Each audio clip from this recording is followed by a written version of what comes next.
नमस्कार। मध्य प्रदेश छत्तीसगढ़ की खबरों के साथ हाजिर हूं मैं पंकज। करेंगे बुलेटिन की शुरुआत, लेकिन उससे पहले नजर अब तक की हेडलाइंस पर। मध्य प्रदेश का बजट सत्र आज से शुरू, 26 मार्च तक चलेगा बजट सत्र। वित्त मंत्री 2 मार्च को विधानसभा में करेंगे बजट पेश। मध्य प्रदेश में कांग्रेस ने साइकिल से विधानसभा पहुंचने की बनाई योजना। कांग्रेस के पूर्व मंत्री पीसी शर्मा साइकिल से निकले विधानसभा, बीच रास्ते में लेना पड़ा कार का सहारा। गिरीश गौतम को चुना गया निर्विरोध अध्यक्ष। कांग्रेस ने पद के लिए नहीं उतारा कोई उम्मीदवार, चयन नहीं होने पर केदारनाथ शुक्ला का छलका दर्द। और मध्य प्रदेश में कोरोना के मामलों में इजाफा, कोरोना को लेकर स्वास्थ्य मंत्री ने जताई चिंता। आज होगा लॉकडाउन कंटेनमेंट जोन का बड़ा फैसला। तो चलिए बुलेटिन की शुरुआत करते हैं इस वक्त की बड़ी खबर के साथ। तो मध्य प्रदेश का बजट सत्र आज से शुरू हो गया है।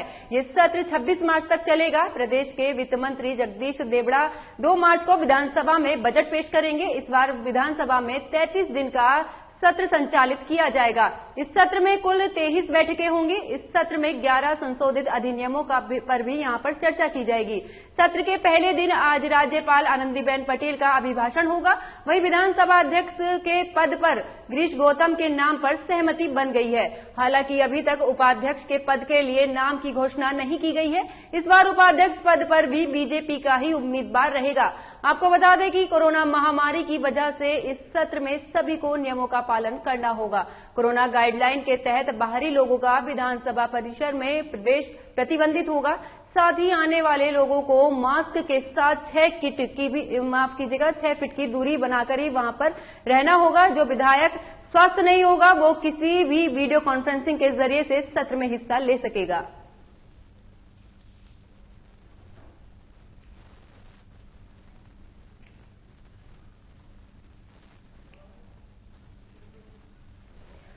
तो मध्य प्रदेश का बजट सत्र आज से शुरू हो गया है। ये सत्र 26 मार्च तक चलेगा। प्रदेश में इस बार 33 दिनों तक ये सत्र संचालित किया जाएगा। साथ ही आपको बता दें कि इस सत्र के दौरान 23 बैठकें भी होंगी। साथ ही 11 संशोधित अधिनियमों पर भी इन बैठकों में चर्चा की जाएगी। सत्र के पहले दिन राज्यपाल आनंदीबेन का अभिभाषण होगा, जिसके बाद इस सत्र की शुरुआत होगी। तो राज्यपाल अनुसुईया के अभिभाषण के बाद छत्तीसगढ़ विधानसभा के बजट सत्र को लेकर कल तक के लिए स्थगित कर दिया गया है। विधानसभा के अभिभाषण के दौरान राज्यपाल ने कहा है कि मेरी सरकार लोकतंत्र और गौरवशाली इतिहास में विश्वास रखती है और कोरोना महामारी की वजह से प्रदेश के सामने कई चुनौतियां भी हैं। बावजूद इसके आर्थिक गतिविधियों की गति बनाए रखने की भी यहां पर कोशिश की जा रही है, जिस पर सरकार खरी उतरी है। इस दौरान उन्होंने कोरोना से लड़ने में मदद करने वालों का भी धन्यवाद किया है। राज्यपाल ने बघेल सरकार द्वारा संचालित की जा रही तमाम योजनाओं का यहां पर जिक्र किया है और बताया है कि राज्य सरकार ने 67 लाख से अधिक राशन कार्डधारी परिवारों को राशन दिया है। साथ ही 20,000 महिलाओं को एनीमिया के मुक्ति दिलाने के लिए यहां पर भी काम किया है। वहीं 3,62,000 हितग्राहियों को रेडी टू ईट पोषण सामग्री भी दी गई है। अभिभाषण के दौरान राज्यपाल अनुसुईया उइके ने बघेल सरकार की तारीफ की है। उन्होंने कहा है कि कोरोना महामारी जैसे विकट परिस्थितियों में भी राज्य सरकार ने किसानों से किए हुए वादे पूरे किए हैं।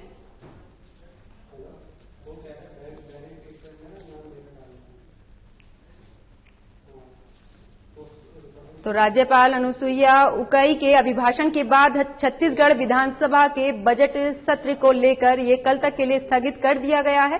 विधानसभा के अभिभाषण के दौरान राज्यपाल ने कहा है कि मेरी सरकार लोकतंत्र और गौरवशाली इतिहास में विश्वास रखती है और कोरोना महामारी की वजह से प्रदेश के सामने आई चुनौतियां भी थी, लेकिन इसके बावजूद भी आर्थिक गतिविधियों की गति बनाए रखने की कोशिश की गई है, जिस पर सरकार पूरी तरह से खरी उतरी है।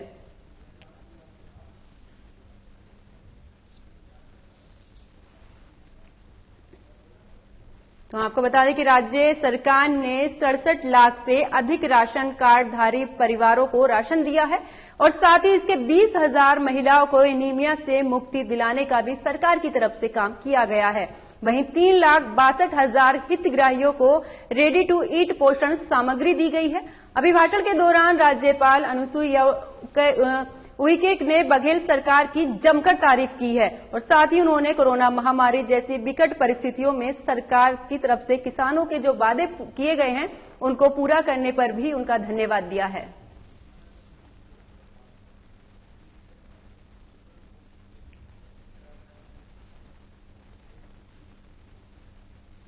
तो मध्य प्रदेश का आज बजट सत्र शुरू हो गया है। आज सत्र का पहला दिन है। प्रदेश में पेट्रोल डीजल की बढ़ती कीमतों को लेकर कांग्रेस ने साइकिल से विधानसभा पहुंचने की योजना बनाई थी। इसी क्रम में कांग्रेस के पूर्व मंत्री पीसी शर्मा सहित कई विधायक साइकिल से विधानसभा के लिए निकले। हालांकि विधानसभा की चढ़ाई कोई भी विधायक नहीं चढ़ सका यहां पर, जिसके बाद वो आधे रास्ते में ही साइकिल छोड़कर कार में सवार हो गए। वहीं पीछे चल रहे कांग्रेस कार्यकर्ता साइकिल लेकर वापस लौट गए। इसी को लेकर मौजूदा पीसी शर्मा ने कहा है कि प्रदेश में महंगाई अपने चरम पर है, जिससे लोगों की आर्थिक स्थिति पर बेहद ही बुरा असर पड़ा है। इसी के साथ कहा है कि बीजेपी ने 2014 के लोकसभा चुनाव में नारा दिया था, बहुत हुई महंगाई की मार, अब की बार दिल्ली सरकार। अब आज की कीमतों को देखकर हम भी ये नारा उनकी तरफ से दिया गया है, बहुत हुई महंगाई की मार, अब काहे की मोदी सरकार। तो इस तरीके से नारे देते हुए साइकिल से कांग्रेस के जो विधायक हैं वो विधानसभा पहुंचे हैं। साथ ही आपको ये भी बता दें कि इस दौरान तमाम विधायक साइकिल से जा रहे थे, लेकिन रास्ते में ही उन्हें कार का भी सहारा लेना पड़ा।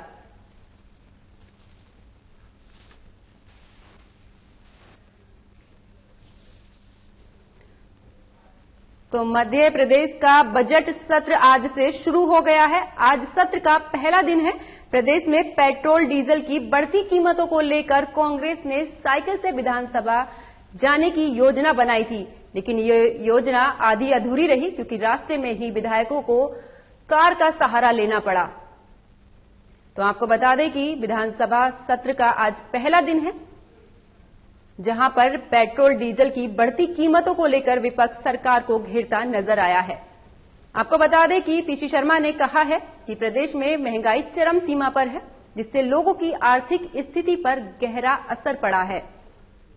बीजेपी ने 2014 में लोकसभा चुनाव में एक नारा दिया था कि बहुत हुई महंगाई की मार, अब की बार दिल्ली सरकार, लेकिन इसी का उल्टा हुआ है, जिसके बाद कांग्रेस ने भी अपनी तरफ से एक नारा बनाया है, बहुत हुई महंगाई की बार और अब काहे की मोदी सरकार। तो मध्य प्रदेश का बजट सत्र शुरू हो गया और आज सत्र का पहला दिन है। तो विधानसभा का बजट सत्र आज से शुरू हो गया है। प्रोटेम स्पीकर रामेश्वर शर्मा ने विधानसभा अध्यक्ष के चुनाव की प्रक्रिया शुरू कराई, जिसमें सीएम शिवराज सिंह चौहान, बीजेपी के 4 बार के विधायक गिरीश गौतम को विधानसभा अध्यक्ष बनाने का प्रस्ताव रखा उनकी तरफ से। इसका समर्थन गृह मंत्री नरोत्तम मिश्रा ने भी किया है। वहीं कांग्रेस ने इस पद के लिए कोई भी उम्मीदवार नहीं उतारा है, जिसके बाद गिरीश गौतम को निर्विरोध अध्यक्ष चुना गया है। वहीं निर्वाचन प्रक्रिया संपन्न होने के बाद विधानसभा अध्यक्ष गिरीश गौतम ने कहा है कि पूर्व विधानसभा अध्यक्ष डॉक्टर सीतासरन शर्मा और एनपी प्रजापति को वो अपना मार्गदर्शक मानेंगे। आपको बता दें कि बीजेपी के राजेंद्र शुक्ला और केदारनाथ शुक्ला भी इस रेस में शामिल थे। गिरीश के अध्यक्ष बनाए जाने पर सीधी से बीजेपी विधायक केदारनाथ शुक्ला का दर्द भी इस दौरान छलका। साथ ही आपको यह भी बता दें कि प्रतिनिधियों क्यों नहीं मिल रहा है, इस बात को भी लेकर कई तरह के सवाल उठे हैं। इस बार पार्टी के पास सीधी को नेतृत्व देने का मौका था, जिसके बाद अब इस कार्यप्रणाली पर कई सवाल खड़े हो रहे हैं।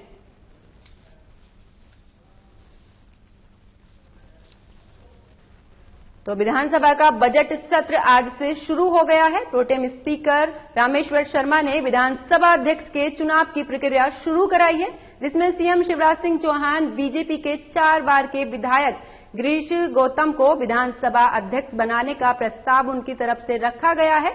इसका समर्थन गृह मंत्री नरोत्तम मिश्रा ने भी किया है। वहीं कांग्रेस ने इस पद के लिए कोई भी उम्मीदवार नहीं उतारा है, जिसके बाद गिरीश गौतम को निर्विरोध अध्यक्ष चुना गया है।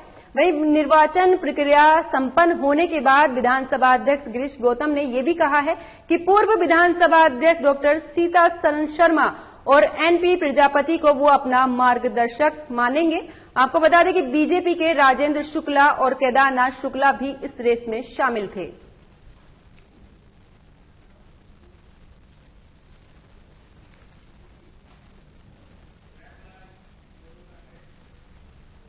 तो मध्य प्रदेश में रविवार को कोरोना वायरस संक्रमण के 299 नए मामले सामने आए हैं, जिसके बाद अब प्रदेश में संक्रमितों की संख्या लगातार बढ़ती जा रही है। आपको बता दें कि राज्य में पिछले 24 घंटे में कोरोना के 4 लोगों की मौत हुई है, जिससे मरने वालों की संख्या 3854 हो गई है।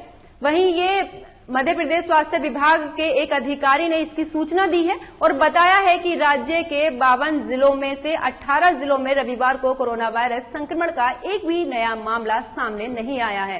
प्रदेश में रविवार को कोरोना को लेकर भोपाल में 55 नए मामले सामने आए हैं और सभी ने ये कोरोना के नियमों का पालन करने की यहां पर अपील भी की जा रही है।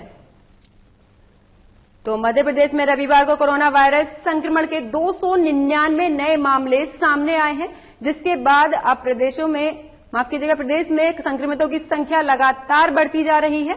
आपको बता दें कि राज्य में 24 घंटे में कोरोना के वजह से 4 लोगों की मौत हो चुकी है, जिसमें मरने वालों की संख्या अब 3854 हो गई है। वहीं ये जानकारी मध्य प्रदेश के स्वास्थ्य विभाग के एक अधिकारी ने दी है।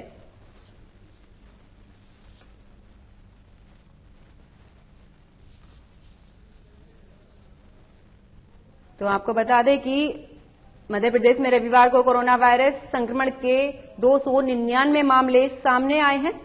प्रदेश में रविवार को कोविड-19 के भोपाल में 55 नए मामले सामने आए हैं और सभी से कोरोना के नियमों का पालन करने की भी सरकार की तरफ से अपील की जा रही है। तो आपको बता दें कि 24 घंटे में अभी तक 4 लोगों की कोरोना की वजह से मौत हो चुकी है, जिसमें मरने वालों की संख्या अब 3854 तक हो गई है।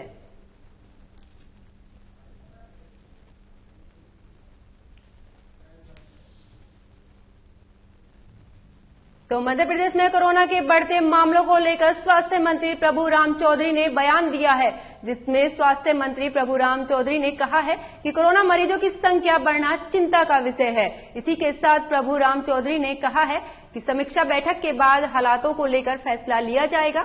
मंत्री प्रभुराम चौधरी ने आम जनता से मास्क लगाने और सोशल डिस्टेंसिंग का पालन करने की भी अपील की है। आपको बता दें कि इंदौर, भोपाल में तेजी से मरीजों की संख्या में इजाफा हुआ है और पिछले 2-3 दिन से लगातार मरीज बढ़ रहे हैं। वहीं लॉकडाउन और कंटेनमेंट जोन को लेकर भी एक बड़ा फैसला आ सकता है।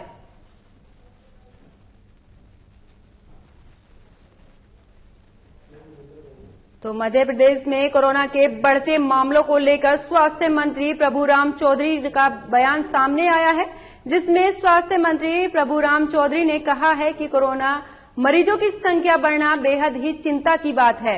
इसी के साथ प्रभुराम चौधरी ने ये भी कहा है कि समीक्षा बैठक के बाद हालातों को लेकर फैसला किया जाएगा। मंत्री प्रभुराम चौधरी ने आम जनता से मास्क लगाने, सोशल डिस्टेंसिंग का पालन करने की भी अपील की है। साथ ही आपको यह भी बता दें कि इंदौर, भोपाल में तेजी से मरीजों की संख्या में इजाफा हुआ है और पिछले 2 से 3 दिन में लगातार मरीजों की संख्या में इजाफा होता आ रहा है। वहीं लॉकडाउन और कंटेनमेंट जोन को लेकर भी सरकार कोई बड़ा फैसला ले सकती है।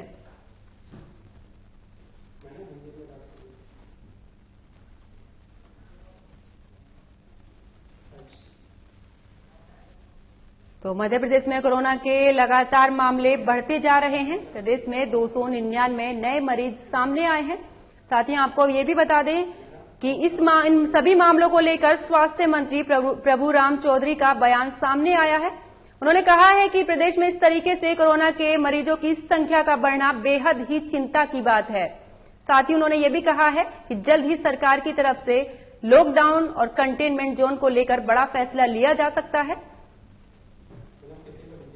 तो भोपाल और इंदौर में तेजी से मरीजों की संख्या में इजाफा देखने को मिल रहा है।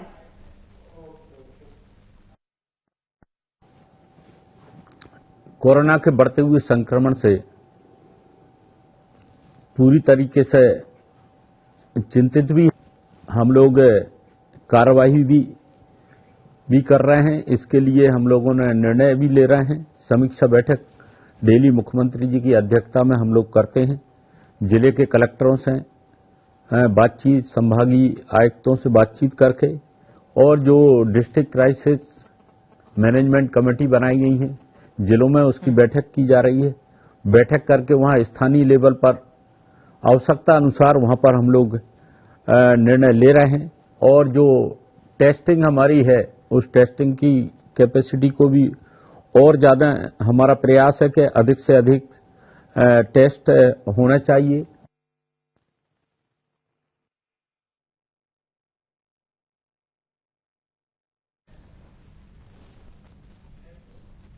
तो शिक्षा के अधिकार के तहत निजी स्कूलों में पढ़ने वाले बच्चों की फीस प्रतिपूर्ति की करीब 64 लाख रुपए का घोटाला सामने आया है। मामला छत्तीसगढ़ के जिला शिक्षा अधिकारी कार्यालय रायपुर का है, जहां 28 जनवरी 2021 को सेवानिवृत्त डीईओ जीआर ने निजी स्कूलों को आरटी की राशि का भुगतान किया गया है, तो जिसमें ज्यादातर स्कूल 2 से 5 साल पहले ही बंद हो चुके हैं। जिन स्कूलों को राशि दी गई है वहां आरटीई के एक भी बच्चे नहीं होने की यहां पर बात सामने आई है और साथ ही ये भी सामने आया है कि जिसके बाद पड़ताल में ये भी साफ पता चला है कि राशि इन संस्थानों के खाते में नहीं बल्कि व्यक्तिगत खाते में डाली गई है, जबकि राशि संस्थाओं के खाते में ही भेजने का प्रावधान है। इसी को लेकर छत्तीसगढ़ स्कूल शिक्षा के संचालक जितेंद्र शुक्लाना ने बताया है कि हमने बची राशि की जानकारी सभी डीईओ से मांगी थी, जिसका जिला स्तर पर भुगतान नहीं किया जाना था और जल्द ही तथ्यों का पता लगाया जाएगा। तो आपको बता दें कि शिक्षा के अधिकार के तहत निजी स्कूलों में पढ़ने वाले बच्चों की फीस प्रतिपूर्ति में करीब 74 लाख रुपए का घोटाला सामने आया है। मामला छत्तीसगढ़ के जिला शिक्षा अधिकारी कार्यालय रायपुर का है, जहां 28 जनवरी 2021 को सेवानिवृत्त डीईओ जीआर चंद्राकर ने 8 निजी स्कूलों को आरटीई की राशि का भुगतान किया गया है। इसमें ज्यादातर स्कूल 2 से 5 साल पहले ही बंद हो चुके हैं। जिन स्कूलों को राशि दी गई है वहां आरटीई के एक भी बच्चे नहीं पढ़ रहे हैं और ना ही कोई रकम ही वहां पर बकाया है।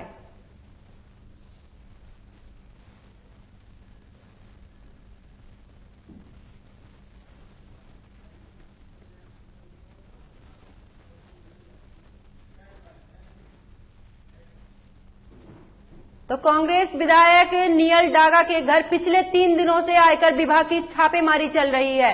डागा के महाराष्ट्र के सोलापुर ठिकाने से 8 करोड़ रुपए मिले हैं।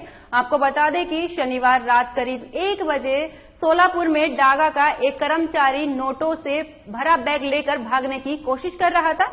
हालांकि वो पुलिस के हत्थे चढ़ गया, जिसके बाद ठिकानों का पर ये दबिश दी गई है और इसी तरह से दूसरे बैग को भी कब्जे में लिया गया है। साथ ही आपको ये भी बता दें कि दोनों को मिलाकर कुल 8.10 करोड़ रुपए जब्त किए गए हैं।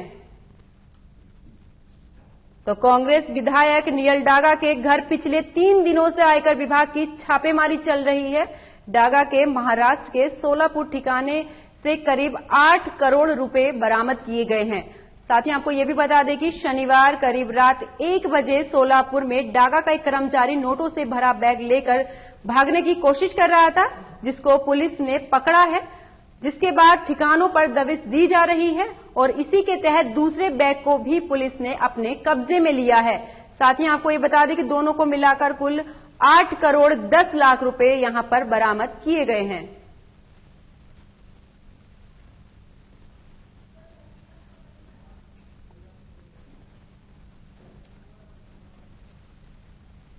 तो कांग्रेस विधायक नियल डागा के घर छापेमारी हो रही है। ये छापेमारी आयकर विभाग की तरफ से हो रही है।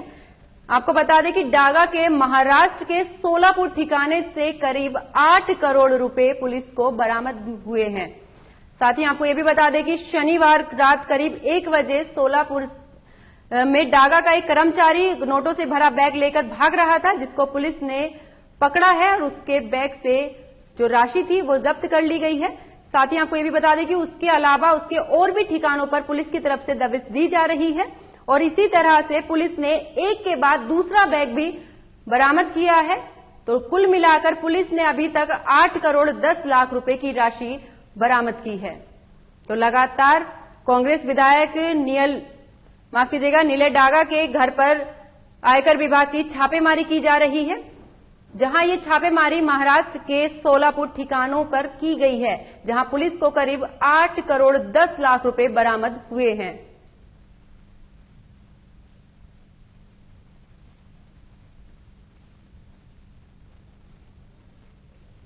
तो ये कार्रवाई करीब रात 1 बजे की है, जहां पर सोलापुर में डागा का एक कर्मचारी नोटों से भरा बैग लेकर फरार हो रहा था, जिसे पुलिस ने गिरफ्तार कर लिया है और साथ ही नोटों से भरा बैग भी जब्त कर लिया गया है।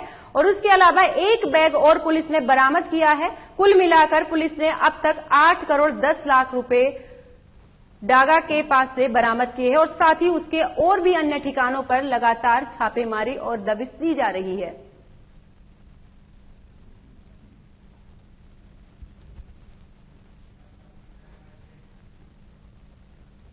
तो बुलेटिन में फिलहाल इतना ही। मुझे दीजिए इजाजत। नमस्कार।